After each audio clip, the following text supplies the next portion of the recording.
Assalamualaikum warahmatullahi wabarakatuh. Perkenalkan, nama saya Elsa Delia dari kelas 11 OTKPA. Di sini saya akan meresensi film horor yang berjudul Bayi Ajaib. Film ini pernah ditayangkan pada tahun 1982 dan dirilis kembali pada tahun 2023 tanggal 19 Januari. Film ini disutradarai oleh Rako Prijanto yang berdurasi 1 jam 37 menit. Yang diperankan oleh Vino Bastian, Adipati Dolken, Teuku Sarawajira, Desi Ratnasari, Raihan Cornelis, Anatia Kirana, Willem Bewers. Film ini menceritakan tentang Kosim atau Vino, girang ketika mendapati berlian di antara pasir sungai yang ia dulang. Berlian ini mengubah status ekonominya dari rakyat jelata menjadi orang kaya di desanya. Bersama istri, Sumi atau Sarawajira yang sedang hamil, Kosim pindah rumah gedongan. Ia pun mencalonkan sebagai kepala desa bersaing dengan Soleh atau Teuku Rifnu Wikana. Soleh dan Yuni atau Desi Ratnasari dikaruniai anak bernama Rini atau Anatia Kirana. Sementara Sumi akhirnya melahirkan bayi laki-laki yang bernama Didi Namai Hadi Nugraha atau Raihan Cornelis alias Didi. Persalinan Sumi diwarnai sejumlah drama dan kejanggalan saat hamil tua. Ia pun terperosok ke kuburan orang Portugis bernama Alberto Dominici atau William Bewers hingga sekampung lepas maghrib. Bayi yang dilahirkan terbungkus selaput berisi cairan darah. Bertambah usia, Didi seolah punya dua kepribadian. Rini memergoki Didi berubah wujud. Tubuhnya bocah, tapi wajahnya kayak kakek-kakek dan mencoba setia. Rako Prijanto atau sutradara dari film ini, Alim Sudio, penulis dari film ini, mencoba tempel para tokoh atau plot dan konflik utama. Sejumlah perabotan pun dilakukan untuk memaksimalkan hasil akhirnya. Film ini dibuka adegan mendulang berlian persis seperti versi 1982. Bedanya versi Rako menampilkan Kosim sendiri, sedangkan yang klasik ada Dorman juga. Dari sini konflik dipertajam. Dorman dalam versi klasik membongkar lemari di rumahnya lalu menemukan peta yang menuntut ke kuburan nenek moyangnya kelahiran 1600-an. Persaingan Dorman dan Kosim. Persaingan Dorman dan Kosim terasa tajam sekaligus sengit.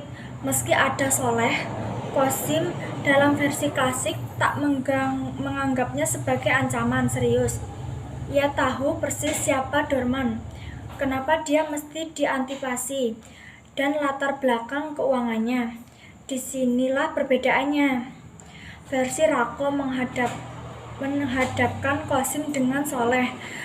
Dorman adalah pihak ketiga yang merasa terosik dengan kehadiran Soleh sebagai pendatang baru. Konflik Kosim dan Soleh menajam, sementara Dorman dengan motivasi terusik membuat huru-hara di belakang mereka seperti versi 1982. Dan di sini ada adegan ikonis. Anda bisa menyaksikan sendiri selengkapnya di bioskop. Selebihnya Rako mempertahankan sejumlah adegan efektif bikin penonton merasa terteror, dari momen sunatan alot, WC jongkok bertuah-tuah hingga terperosok di kuburan. Sekian terhadap adegan ikonis inilah yang membuat Bayi Ajaib tahun 2023 serasa mesin waktu yang mengajak penonton bernostalgia. Dengan teknologi yang lebih modern, sejumlah adegan ikonis ini dieksekusi dengan lebih real, mengerikan, plus ketegangan berkali-kali lipat. Departemen Akting. Dari Departemen Akting, pujian patut diberikan pada Vino Bastian. Bukan hanya mengelilingi dengan kumis, pasalnya properti kumis efektif membangun karakter kala dipandu dengan kostum klasiknya. Gaya berjalan sedikit membungkuk dengan warna vokal yang terdengar lebih berat. Beberapa kali kamera membingkainya dari depan.